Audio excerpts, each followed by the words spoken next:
for the last 4 decades, we've had trade deficits in the United States of America, and nobody said it was an emergency? Democratic and Republican presidents? You know what that says to me?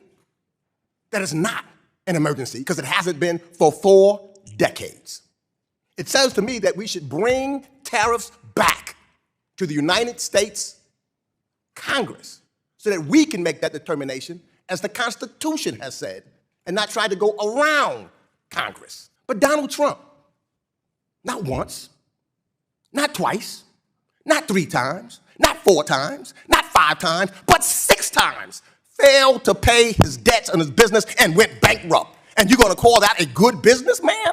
The gentleman's time has expired. The real issue at the heart of this moment is power, not trade.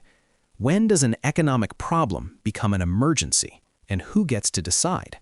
Trade deficits have existed for decades under both parties, across booms and recessions, without ever triggering emergency powers.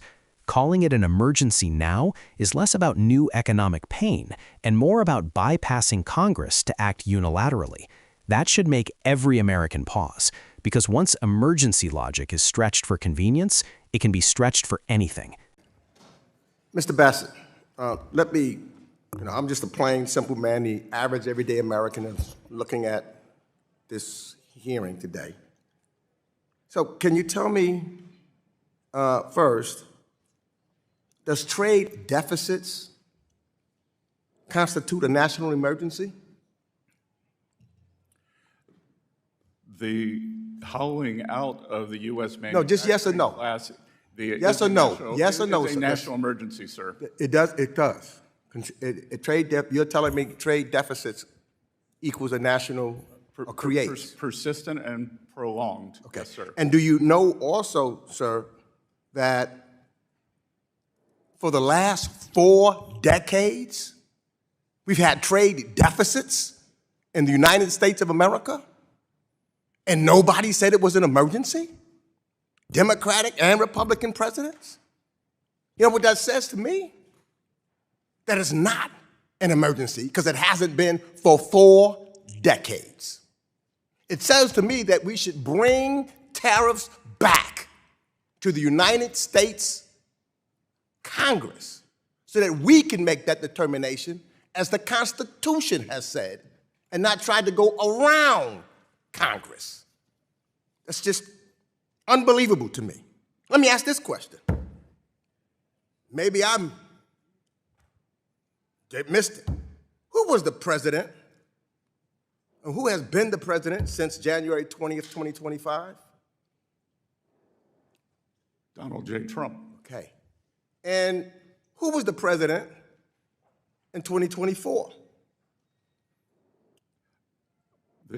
One believes President Biden. One believes? You one of those non-believers that the election, the American people didn't vote? I am not. You're not? You said one believes? Do you believe in the Constitution of the United States and it should be abided by? I believe in the Constitution of the United States. So you believe in it without any second thought. You don't have to think about it. You believe in it and you would abide by it. Is that correct? I have and I do, sir. Okay. But do you know that a president has said he may or may not? He don't know? Let me ask this question. I couldn't believe my ears. Sunday, during NBC's Meet the Press, President Trump credited himself for the strong economy in 2024 when Joe Biden was president, but then he blamed President Biden for a weak economy in 2025 when he was president. Now, I'm not so sure how the American people puts that together. In 2024, strong economy, he tries to take the credit. In 2025, when he's the president, he blames Joe Biden.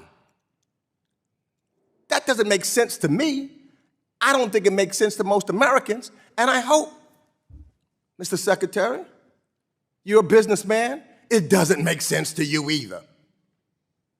It can't possibly make sense to you. Let me ask this question. If a government, say, look, Argentina, I remember when I came here, and Argentina kept failing to pay its debt. Not once or twice or three times. And we were all upset about it, and we said that they needed a host, somebody needed to take over their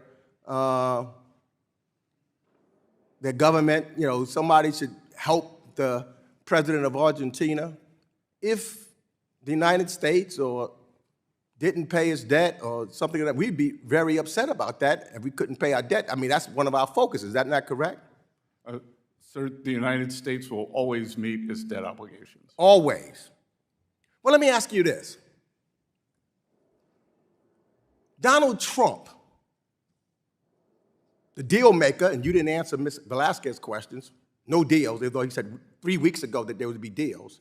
But Donald Trump, not once, not twice, not 3 times, not 4 times, not 5 times, but 6 times failed to pay his debts and his business and went bankrupt. And you're going to call that a good business, man? The gentleman's time has expired. The gentleman's time has expired. The gentlewoman from Missouri, Ms. Wagner, the chair of our subcommittee on capital markets, is recognized for 5 minutes. I thank you, Mr. Chairman, and I will try to keep my... If this kind of breakdown matters to you, subscribe for more clear-eyed political analysis. Trade deficits themselves are not automatically good or bad. They reflect consumer demand, currency strength, supply chains, and global investment flows. The United States has run deficits while remaining the world's dominant economy because capital continues to flow in, productivity remains high, and the dollar remains strong. Tariffs, when imposed broadly and quickly, often raise costs on American consumers and manufacturers before they ever protect domestic jobs. Congress was given tariff authority precisely to weigh these trade-offs slowly and publicly, not to rubber stamp executive urgency. If you want more explanations that cut through slogans and get to economic reality, subscribe now. The credibility problem exposed here extends beyond policy to trust. You cannot claim ownership of a strong economy when you are out of office and then shift blame for weakness once you hold power without confusing voters. Economies move with lagging indicators, long-term investment decisions, and global shocks. Serious leadership accepts continuity as well as responsibility. When narratives change based on convenience rather than facts, confidence erodes, and markets notice. For more breakdowns that hold leaders accountable regardless of party, subscribe to the channel. Debt is where the comparison becomes most serious. The United States pays its obligations not because it is morally superior, but because its entire financial credibility depends on it. Countries that flirt with default lose trust, see borrowing costs explode, and spiral into instability. That is why past business bankruptcies matter in public debate. They are not personal insults. They are signals about risk tolerance and responsibility. Running a country is not like restructuring a private company. There is no court-supervised reset for a nation's credit. If you care about how financial credibility affects your future, subscribe for more deep dives. At its core, this moment is about consistency, constitutional process, and economic honesty. Emergencies should be rare. Power should be shared. Credit should be earned, not reassigned after the fact. Viewers deserve explanations that respect their intelligence rather than selling them talking points. If you want analysis that stays grounded, challenges power, and keeps the focus on real consequences, make sure you subscribe.